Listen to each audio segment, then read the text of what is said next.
తీసుకొస్తూ ఉన్నాడు. ఎవరి యొక్క పాపాన్ని అండి? మన యొక్క పాపాన్ని, అంతరంగంలో ఉన్న పాపాన్ని బయట తీసుకొస్తున్నాడు. ఇది ప్రవక్తలు వచ్చి అంతరంగంలో పాపాన్ని బయటకు లాగుతారు. ఇది ప్రవక్తల యొక్క క్రమం.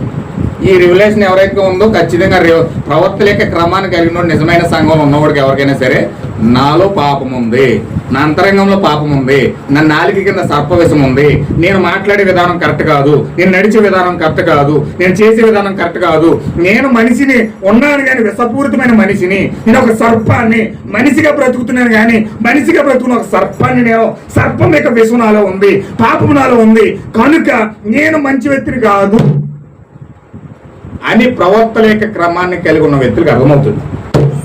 అప్పుడు అతను ఏం చేస్తాడంటే దేవుని యొక్క నాయకత్వాన్ని కోరుకుంటాడు.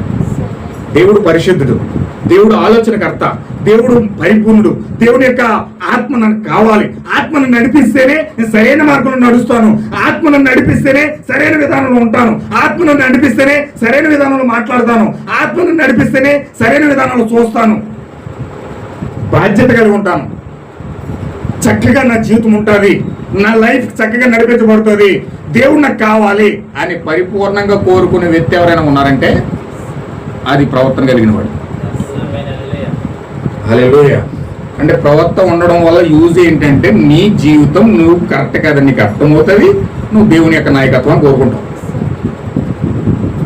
ప్రవర్తన లేనోడు ఎవడు దేవుని నాయకత్వం కోరుకోడు. వాడి నాయకత్వం వాడి వెళ్ళిపోతాడు. ఆడే పెద్ద అధిపతి, వాడే పెద్ద హెడ్, వాడే పెద్ద ప్రపంచానికి అధినాయకుడిగా ఫీల్ అయిపోతాడు. నా ద్వారానే ప్రపంచం నడిపించబడుతుంది అన్నట్టుగా ఫీల్ అవుతాడు. వాడు పెద్ద మూర్ఖుల్లో పారిపోతాడు. వాడికి వాడే రాజు, వాడికి వాడే అధిపతి, వాడికి వాడే అన్ని నేనే అనుకుంటాడు. వాడికి తెలియదు ఒకటి స్పూన్ మట్టి అని.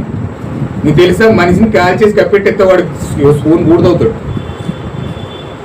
ఎంత అవుతాడండి? ఒక స్పూన్ బూడిదవుతాడు. ఈ స్పూన్ బూడిద కోసం వీడు ఎంత వెర్రవిగిపోతాడంటే ఆకాశానికి అంత ఎత్తులేసిపోతాడు. నా అంతటో లేడని. ఒక స్పూన్ మట్టేదని కాల్చేస్తే కప్పెడితే మనిషి గడ్డి పరకలు అంటాడు.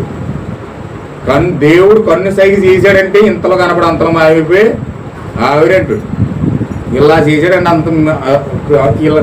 ఇప్పుడు దాకా బాగానే ఉన్నాడండి, చక్కగా అందరితో మాట్లాడాడండి, ఇప్పుడే క్షణం అట్లేకి వచ్చేసిందండి. అలా శ్వాస వదిలేడు అనుకుంటారు. దేవుడు అలా ఊపితే అలా వెళ్ళిపోతాడు తెలంగాణ. హల్లెలూయా. అదంత పరిస్థితి ఆ విధంగా వెళ్తుంది. అయితే దేవుడి యొక్క సంఘాన్ని ఏర్పాటు చేసి ఈ సంఘానికి అపోస్తుల క్రమం ఇచ్చాడు,